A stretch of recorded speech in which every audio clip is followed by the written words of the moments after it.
So we are finishing up the little homemade 1x30 belt sander that I've been working on for the past week, just on and off. And you know what, the actual mechanism here that I come up with is super simple, and it's less complicated than the other one. So yeah, I'll just turn it on and we can see how everything goes. Put my safety goggles on.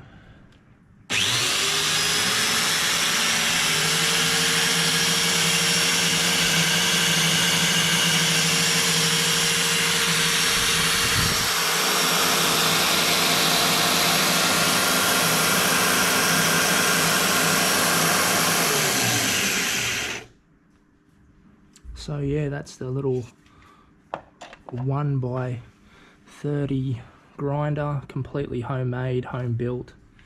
So there is a small little build video, part 1, and part 2 is on its way, but I thought that I would just show everyone this quick little